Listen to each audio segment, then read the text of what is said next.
আকাশবাণী আগরতলা। স্থানীয় সংবাদ পড়ছে চন্দন লেখাপাল। এখনকার বিশেষ বিশেষ খবর হলো, পূর্ব ত্রিপুরা লোকসভা আসনের জন্য পোস্টাল ব্যালটে ভোট গ্রহণ আগামীকাল শেষ হচ্ছে। ঊনকোটি জেলার পুলিশ সুপার কান্তা জাহাঙ্গীর জানিয়েছেন, আসন্ন লোকসভা নির্বাচন শান্তিপূর্ণভাবে সম্পন্ন করতে জেলা পুলিশ প্রশাসন প্রয়োজনীয় সব ধরনের ব্যবস্থা গ্রহণ করেছে। রাষ্ট্রপতি দ্রৌপদী মুর্মু আজ নতুন দিল্লির রাষ্ট্রপতি ভবনে এক অনুষ্ঠানে পদ্ম পুরস্কার প্রদান করেন। সমীরণ চক্রবর্তী স্মৃতি টি-20 ক্রিকেট প্রতিযোগিতায় সংহতি ক্লাব চ্যাম্পিয়ন হয়েছে। এবারে আসছে বিস্তারিত সংবাদে। পূর্ব ত্রিপুরা লোকসভা আসনের জন্য পোস্টাল ব্যালটে ভোট গ্রহণের কাজ আগামীকাল শেষ হচ্ছে। এই আসনের নির্বাচনী নিরাপত্তার কাজে নিযুক্ত কর্মী এবং ভোটকর্মীরা আজ পোস্টাল ব্যালটে ভোট দিয়েছেন। গতকাল এই আসনের জন্য পোস্টাল ব্যালটে ভোট গ্রহণ শুরু হয়। গতকাল জরুরি পরিষেবার সঙ্গে যুক্ত কর্মীরা নিজেদের ভোটাধিকার প্রয়োগ করেন। পূর্ব ত্রিপুরা লোকসভা কেন্দ্রের রিটার্নিং অফিসার সাজু ওয়াহিদে আজ আমবাসাস্থিত পঞ্চায়েত রাজ ট্রেনিং ইনস্টিটিউটে আমবাসা বিধানসভা কেন্দ্রের পোস্টাল ব্যালট ফেলিসিটেশন সেন্টার পরিদর্শন করেন। তিনি জানান, পূর্ব ত্রিপুরা জনজাতি সংরক্ষিত লোকসভা আসনে মোট ভোট কেন্দ্রের সংখ্যা 1664। আগামী 26 এপ্রিল এই আসনে ভোট গ্রহণ পর্ব শান্তিপূর্ণভাবে সম্পন্ন করতে পর্যাপ্ত নিরাপত্তার ব্যবস্থা করা হয়েছে। তিনি আকাশবাণীকে জানান, ভোট কেন্দ্রগুলির গুরুত্ব অনুসারে নিরাপত্তা কর্মী মোতায়েন করা হবে। ঊনকোটি জেলার পুলিশ সুপার কান্তা জাহাঙ্গীর আজ কৈলাস শহরের কামরাঙ্গাবাড়িতে আয়োজিত সাংবাদিক সম্মেলনে জানান, আসন্ন লোকসভা নির্বাচন নির্বিঘ্নে ও শান্তিপূর্ণভাবে সম্পন্ন করতে ঊনকোটি জেলায় পুলিশ প্রশাসন প্রয়োজনীয় সব ধরনের ব্যবস্থা গ্রহণ করেছে।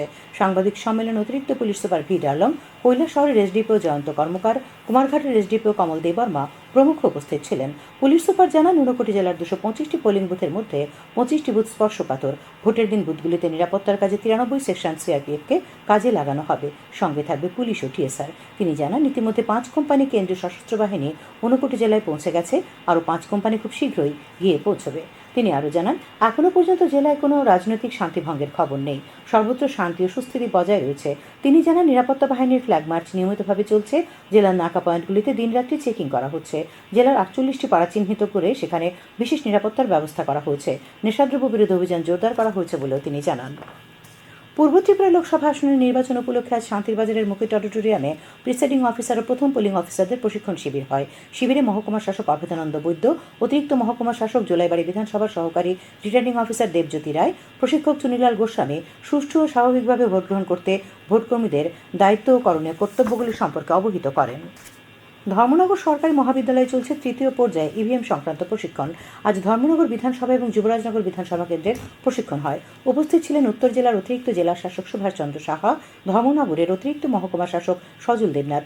অতিরিক্ত জেলা শাসক শ্রী সাহা জানান, গতকালও আজ এই দুদিনে 100টি ভোটকর্মীর দলকে প্রশিক্ষণ দেওয়া হয়। এদিকে ধর্মনগর বিবেকানন্দ সার্ধ শতবার্ষিকী ভবনে মাইক্রো অবজারভারদের প্রশিক্ষণ দেওয়া হয়েছে। রাজ্যে বর্তমানে রক্তের সংকট মেটানোর জন্য বিভিন্ন ক্লাব, স্বেচ্ছাসেবী সংগঠন ও সামাজিক প্রতিষ্ঠানগুলিকে রক্তদানে এগিয়ে আসার আহ্বান জানিয়েছেন ত্রিপুরা রক্ত সঞ্চালন পর্ষদের সদস্য সচিব ডক্টর বিশ্বজিৎ দেববর্মা। আকাশবাণীর প্রতিনিধির সঙ্গে কথা বলতে গিয়ে তিনি বলেন, বর্তমানে ব্লাড ব্যাঙ্কগুলিতে পর্যাপ্ত পরিমাণে রক্ত না থাকায় চাহিদা অনুযায়ী যোগান দেওয়া সম্ভব হচ্ছে না। তিনি জানান, আগামী 30 এপ্রিল পর্ষদের উদ্যোগে আগরতলা রবীন্দ্র শতবার্ষিকী ভবনে সকাল 11টায় এক অনুষ্ঠানে স্বেচ্ছায় রক্তদানের ত্রৈমাসিক ক্যালেন্ডার প্রকাশ করা হবে। পূর্ব ত্রিপুরা লোকসভা আসনের বিজেপি প্রার্থী কৃতিদেবী দেববর্মনের সমর্থনে আজ কোয়াইফাং এলাকায় সাংগঠনিক সভা হয়। সভায় বিজেপি দক্ষিণ জেলা সভাপতি শঙ্কর রায় সহ স্থানীয় নেতৃবৃন্দ বক্তব্য রাখেন। পূর্ব ত্রিপুরা লোকসভা আসনে ইন্ডিয়া জোটের সিপিআইএম প্রার্থী রাজেন্দ্র রিয়াংয়ের সমর্থনে আজ জোলাইবাড়ি বিধানসভা এলাকায় বাড়ি বাড়ি প্রচার করলেন বাম ও কংগ্রেস কর্মী সমর্থকরা। আজ জোলাইবাড়ি বিধানসভার 51 নম্বর বুথ এলাকায় 3 নম্বর রাবারবাগান, চাফরুমকপাড়া ও আভাংবাড়ি এলাকায় প্রচার করেন উপজাতি যুব ফেডারেশন ঠাকুরছড়া অঞ্চল সম্পাদক জামাচন্দ্র ত্রিপুরা। পূর্ব ত্রিপুরা লোকসভা আসনের বিজেপি প্রার্থী কৃতিদেবী দেববর্মনের সমর্থনে আজ তেলিয়ামুড়ায় পদযাত্রা হয়। পদযাত্রায় উপস্থিত ছিলেন রাজ্যের মুখ্যমন্ত্রী প্রফেসর ডক্টর মানিক সাহা, প্রাক্তন মুখ্যমন্ত্রী তথা সাংসদ বিপ্লব কুমার দেব, বিজেপি প্রদেশ সভাপতি রাজীব ভট্টাচার্য, বিধায়ক কল্যাণী রায়, টিআইডিসির চেয়ারম্যান আবাদুল বণিকও উপস্থিত ছিলেন। কৃতিদেবী দেববর্মনের সমর্থনে কল্যাণপুরে আজ বিজয় সংকল্প সমাবেশ হয়। সমাবেশে উপস্থিত ছিলেন প্রাক্তন মুখ্যমন্ত্রী তথা সাংসদ বিপ্লব কুমার দেব, বিজেপি রাজ্য কমিটির সভাপতি রাজীব ভট্টাচার্য, মন্ত্রী বিশ্বজিৎ দেববর্মা, মণিহার দেববর্মা সহ অন্যান্যরা। সমাবেশে বিপ্লব কুমার দেব এবং বিজেপি প্রদেশ সভাপতি রাজীব ভট্টাচার্য বক্তব্য রাখেন। পূর্ব ত্রিপুরা লোকসভা আসনে বিজেপি প্রার্থী কৃতিদেবী দেববর্মনের সমর্থনে আজ খোয়াইয়ের বাইজালবাড়ি স্কুল মাঠে জনসমাবেশ হয়। এখানে বক্তব্য রাখতে গিয়ে মুখ্যমন্ত্রী অধ্যাপক ডক্টর মানিক সাহা বলেন, এবারের লোকসভা নির্বাচন ভারতের গণতন্ত্রকে আরও শক্তিশালী করার নির্বাচন। উত্তর পূর্বাঞ্চলে শান্তি স্থাপনের জন্য এ পর্যন্ত প্রধানমন্ত্রী নরেন্দ্র মোদীর নেতৃত্বে 12টি শান্তি চুক্তি সম্পাদিত হওয়ায় উত্তর পূর্বাঞ্চলে শান্তির বাতাবরণ ফিরে এসেছে। তিনি বিরোধী ইন্ডিয়া জোটের সমালোচনা করেন। সমাবেশে অন্যান্যদের মধ্যে বক্তব্য রাখেন প্রাক্তন উপমুখ্যমন্ত্রী জিষ্ণু দেববর্মা, বিধায়ক রঞ্জিত দেববর্মা ও স্বপ্না দেববর্মা, এমডি ডিএসসি সোহেল দেববর্মা প্রমুখ। খবর প্রচারিত হচ্ছে আকাশবাণীর আগরতলা কেন্দ্র থেকে। রাষ্ট্রপতি দ্রৌপদী মুর্মু আজ নতুন দিল্লির রাষ্ট্রপতি ভবনে এক অনুষ্ঠানে পদ্ম পুরস্কার প্রদান করেন। প্রাক্তন উপরাষ্ট্রপতি এম ভেঙ্কাইয়া নাইডু এবং ভরতনাট্যম নৃত্যশিল্পী ডক্টর পদ্ম সুব্রমণকে পদ্মবিভূষণ প্রদান করা হয়। মরণোত্তর পদ্মবিভূষণ পুরস্কার দেওয়া হয় বিন্দেশ্বর পাঠককে। পদ্মভূষণ পুরস্কার পেয়েছেন অভিনেতা মিঠুন চক্রবর্তী, গায়িকা উষা উত্থুপ। অন্যান্য পদ্মভূষণ পুরস্কার প্রাপকদের মধ্যে রয়েছেন মানবহিতৈষী doctor Sitaram Jindal, cardiologist doctor Tejas Madhusudan Patel এবং উত্তরপ্রদেশের প্রাক্তন রাজ্যপাল রাম নায়েক। ত্রিপুরা থেকে পদ্ম পুরস্কার প্রাপ্ত শান্তিকালী আশ্রমের মহারাজা চিত্তরঞ্জন দেববর্মার হাতেও রাষ্ট্রপতি আজ পদ্ম পুরস্কার তুলে দেন। লোকসভা নির্বাচনের দ্বিতীয় দফায় উত্তরপ্রদেশের 8টি লোকসভা আসনের ভোট গ্রহণের জন্য পুরো দমে প্রচার চলছে। বরিষ্ঠ বিজেপি নেতা প্রধানমন্ত্রী নরেন্দ্র মোদী আজ বিকেলে আলিগড়ে দলীয় প্রার্থী সতীশ গৌতমের সমর্থনে নির্বাচনী সমাবেশে বক্তব্য রাখেন। বিএসপি প্রধান মায়াবতী বুলন্দশহর এবং গৌতম বুদ্ধনগর সংসদীয় এলাকায় ভাষণ দেন। প্রধানমন্ত্রী আজ আলিগড় সংসদীয় নির্বাচনী এলাকার সমাবেশে ভাষণ দেন। এই তাৎপর্যপূর্ণ এই আসনটি কারণ বিজেপি 2014 এবং 2019 সালে লোকসভা নির্বাচনে দুবার এই আসনে বিজয়ী হয়েছে। কংগ্রেস নেতা রাহুল গান্ধী অসুস্থতার কারণে কেরালার ত্রিশূর এবং আলাপুজায় তার প্রকাশ্য অনুষ্ঠান বাতিল করেন। সিপিআইএম নেতা প্রকাশ কারাত কাছারগড়ে, পাঠানম থিট্টায় বৃন্দা কারাত এবং আত্তিঙ্গালে সুভাষিনী আলী আজ জনসভায় ভাষণ দেন। বরিষ্ঠ বিজেপি নেতা ও কেন্দ্রীয় মন্ত্রী অমিত শাহ বলেছেন, দেশে নকশালবাদ এখন বিলুপ্তির পথে। আজ ছত্তিশগড়ের কাঙ্কের শহরে এক নির্বাচনী জনসভায় ভাষণ দিতে গিয়ে তিনি নকশালদের আত্মসমর্পণ করে সমাজের মূল স্রোতে যোগ দেওয়ার আহ্বান জানান। কর্ণাটকে 26 এপ্রিল 14টি আসনে নির্বাচনকে ঘিরে জোরদার প্রচার চলছে। কংগ্রেসের জাতীয় সভাপতি মল্লিকার্জুন খার্গে বেঙ্গালুরু গ্রামীণ নির্বাচনী এলাকার চান্নাপাটনা এবং চিক্কাবাল্লাপুর লোকসভা কেন্দ্রের ইয়েলাহাঙ্কায় প্রচার করেন। এদিকে আজ লোকসভা ভোটের তৃতীয় দফার প্রার্থীপদ প্রত্যাহারের শেষ দিন। 10টি রাজ্য এবং 2টি কেন্দ্রশাসিত অঞ্চলের মোট 94টি লোকসভা আসনে এই পর্বে আগামী মাসের 7 তারিখে ভোট নেওয়া হবে। দেশের কয়েকটি স্থানে স্বাভাবিকের চাইতে বেশি তাপমাত্রা ও তাপপ্রবাহের পূর্বাভাসের পরিপ্রেক্ষিতে নির্বাচন কমিশন সংশ্লিষ্ট বিভিন্ন অংশীদারদের সঙ্গে বৈঠক করেছে। বৈঠকে তাপপ্রবাহের কারণে ঝুঁকি কমানোর ব্যবস্থা নিয়ে আলোচনা হয়।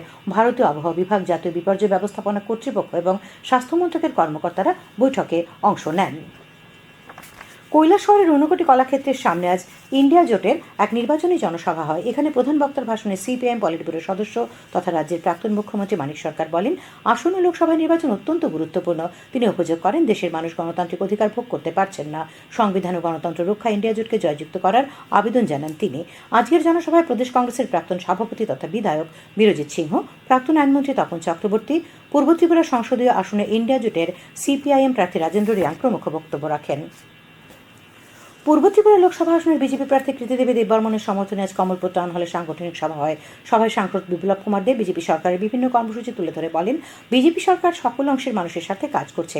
অন্যান্যদের মধ্যে উপস্থিত ছিলেন বৃষকেতু দেববর্মা, মনোজ কান্তি দেব, বিজেপি নেতা বিল্লাল মিয়া, সুবল ভৌমিক প্রমুখ। কৈলাসহর থানার অন্তর্গত পাইতুরবাজার স্থিত নতুন মোটরস্ট্যান্ড এলাকা থেকে আজ সকালে 5 জন রোহিঙ্গাকে গ্রেপ্তার করা হয়েছে। কৈলাসহর থানার ওসি শ্যামলকান্তি মজুমদার জানান, গোপন সংবাদের ভিত্তিতে পুলিশ তাদের আটক করে। ধৃতরা পুলিশকে জানিয়েছে, বাংলাদেশের কক্সবাজার শরণার্থী ক্যাম্প থেকে তারা সীমান্ত পেরিয়ে ভারতীয় ভূখণ্ডে এসেছে। পুলিশ ধৃতদের জিজ্ঞাসাবাদ করছে।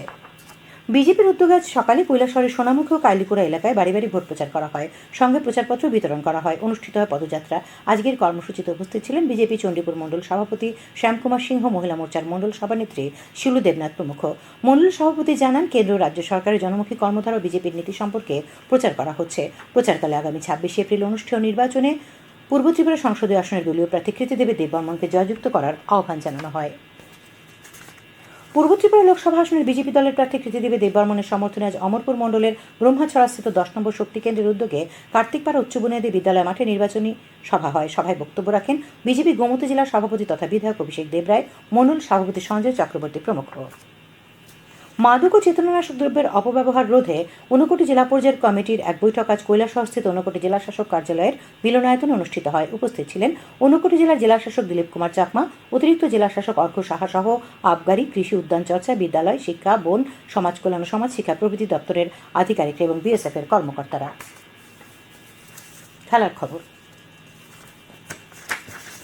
সমীরণ চক্রবর্তীর স্মৃতির টি-20 ক্রিকেট প্রতিযোগিতায় সংহতি ক্লাব চ্যাম্পিয়ন হয়েছে। আজ এমবিবি স্টেডিয়াম অনুষ্ঠিত আসরের ফাইনাল খেলায় সংহতি ক্লাব 5 উইকেটে ইউনাইটেড ফ্রেন্ডসকে হারিয়ে দেয়। প্রথমে ব্যাট করতে নেমে ইউনাইটেড ফ্রেন্ডস নির্ধারিত 20 ওভারে 9 উইকেট হারিয়ে 104 রান করে। জবাবে সংহতি ক্লাব 17 ওভার 2 বলে 5 উইকেট হারিয়ে জয়ের জন্য প্রয়োজনীয় রান তুলে নেয়। এই আসরের চ্যাম্পিয়ন হওয়ার সুবাদে চলতি মরশুমে সংহতি ক্লাব ঘরোয়া ক্রিকেটের আসরে দ্বিমুকুট জয় করল। টিসিএ পরিচালিত মহিলাদের ঘরোয়া একদিনে সীমিত ওভারের ক্রিকেট প্রতিযোগিতার ফাইনালে এগিয়ে চলা শঙ্খ খেলবে এডিনগর কোচিং সেন্টারের বিরুদ্ধে। আগামী 24 এপ্রিল ফাইনাল ম্যাচ হবে। আজ মেলাঘরের মাঠে অনুষ্ঠিত আসরের দ্বিতীয় সেমিফাইনালে এডিনগর কোচিং সেন্টার জয়লাভ করে। এডিনগর কোচিং সেন্টার 7 উইকেটে জুটমিল প্লে সেন্টারকে পরাজিত করে। আবহাওয়া আগামীকাল আকাশ আংশিক মেঘাচ্ছন্ন থাকবে, দু এক জায়গায় বজ্র বিদ্যুৎ সহ বৃষ্টিপাতের সম্ভাবনা রয়েছে। তাপমাত্রা সর্বোচ্চ 36 ডিগ্রি সেলসিয়াস এবং সর্বনিম্ন 28 ডিগ্রি সেলসিয়াসের কাছাকাছি থাকবে। আজ দিনের সর্বোচ্চ তাপমাত্রা ছিল 37 ডিগ্রি সেলসিয়াস এবং সর্বনিম্ন 27.8 ডিগ্রি সেলসিয়াস। শেষ করার আগে খবরের বিশেষ বিশেষ অংশগুলি আর একবার। পূর্ব ত্রিপুরা লোকসভা আসনের জন্য পোস্টাল ব্যালটে ভোট গ্রহণ আগামীকাল শেষ হবে। ঊনকোটি জেলার পুলিশ সুপার কান্তা জাহাঙ্গীর জানিয়েছেন, আসন্ন লোকসভা নির্বাচন শান্তিপূর্ণভাবে সম্পন্ন করতে জেলা পুলিশ প্রশাসন সব ধরনের উদ্যোগ নিয়েছে। রাষ্ট্রপতি দ্রৌপদী মুর্মু আজ নতুন দিল্লির রাষ্ট্রপতি ভবনে পদ্ম পুরস্কার প্রদান করেন। সমীরণ চক্রবর্তী স্মৃতি টি-20 ক্রিকেট প্রতিযোগিতায় সংহতি ক্লাব চ্যাম্পিয়ন হয়েছে। স্থানীয় সংবাদ আজকের মতো এখানেই শেষ হলো।